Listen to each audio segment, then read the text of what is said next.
Bawat isa sa atin ay may kanya-kanyang paborito, mapainumin man o pagkain. Kaya naman naisipan nitong isang business owner na magtayo ng isang food stall sa kilalang overlooking food park dito sa Angono, Rizal. Natanaw ang ganda ng mga naglalakihang gusali sa Kamaynilaan. Kilala din pala ang lugar na ito dahil sa isang coffee shop na magpanggang sa ngayon ay nagseserve ng masasarap at dekalidad na mga klase ng inumin. Ito nga pala ang Cafe Hingahan Coffee Shop. Dagdag dito ay nagbukas pa sila ng isang food store na katabi lang din ng coffee shop at kung saan hindi nawawala ang paborito yung siomai fried noodles. Magandang gabi po. Ako po si Kayla, ang crew dito sa Favorite Fried Noodles.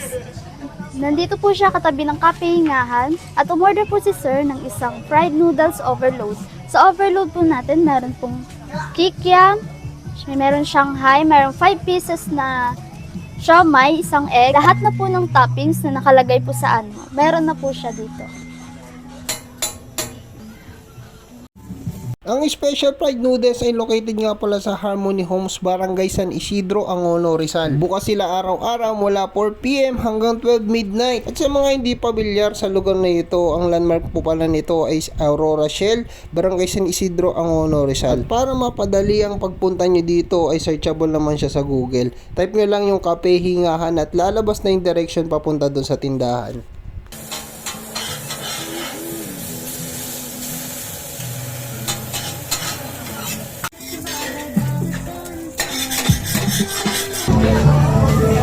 Ito naman po ang aming regular sizes. Meron na po siyang 2-piece siomai, isang kikiam at isang dried seafood. Kung hindi niyo naman po trip yung noodles, sa menu po namin merong siomai. Pork and chicken, 5 pieces for only 40 pesos. Shark fin Japanese beef, 5 pieces for only 50 pesos.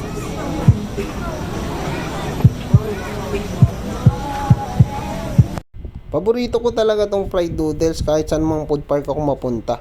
Ito kasi yung very affordable at ito talaga yung pagkain na talagang mabubusog ka. Nakakatuwa lang dahil dito nga pala sa Cafe Hingahan dito lang talaga ako nakatikim ng fried noodles na overload. Kasi sa mga ordinary na binibilang ko ng fried noodles ay siomai lang talaga yung mga tinatoppings doon. At minsan yung tindera pa yung naglalagay ng mga sauces kaya minsan tinitipid talaga nila. Sa halagang 150 pesos ay meron ka nga palang isang cup ng fried noodles na nandun na lahat ng toppings na pwedeng ilagay. 5 flavor ng siomai, isang fried egg, isang pirasong kikiam at saka Shanghai. At isa pa sa nagpasarap dito ay yung dried seaweeds nila. After ko nga palang kumain at tinanaw ang magandang view dito mula sa taas ng Cafe Hingahan, ay umorder na nga rin pala ako ng isang iced coffee para may panulak ako sa aking mga kinain. Ito nga pala yung in-order ko yung iced caramel macchiato. Ito din daw pala yung isa sa mga bestseller nila dito. At nandito na rin naman ako ay nakausap ko din yung may-ari nitong Cafe Hingahan. Tinanong ko nga pala siya kung ano pala yung business hours nila dito, kung anong oras sila nag-ooperate. Para pag sa susunod na pagpunta natin ay alam na natin yung schedule nila.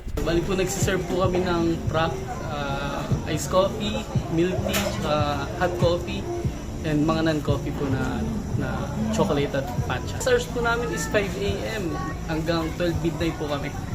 Nag-operate dito sa Cafe Hingahan. From Monday to Sunday po kami. Kalokate po kami dito sa Harmony Home Subdivision, Barangay San Isidro, Angono, Rizal. Ang landmark po namin is pag akyat nyo po ng Aurora Shell, paakyat po, dulo po.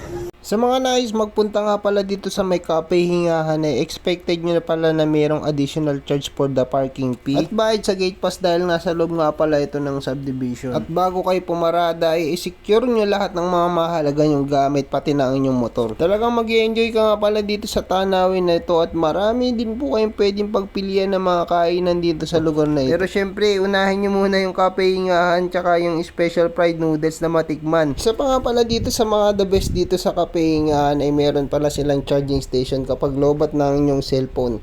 Meron nga pala sila ditong tatlong klase ng USB for Android, Type-C, tsaka iPhone para kapag lobat na yung cellphone mo ay pwede ka mag-charge. For every 1 peso nga pala ay meron ka ring 1 minute para makapag-charge ng cellphone. At lahat ng klase ng barya from 1 peso to 20 pesos bill ay ina-accept nito ng machine nila. At kung umabot kayo sa video ito ay baka pwede nyong i-share ang aking video para masuportahan natin lahat ng mga nagtitinda ng mga vendor dito sa may Cafe Hingahan.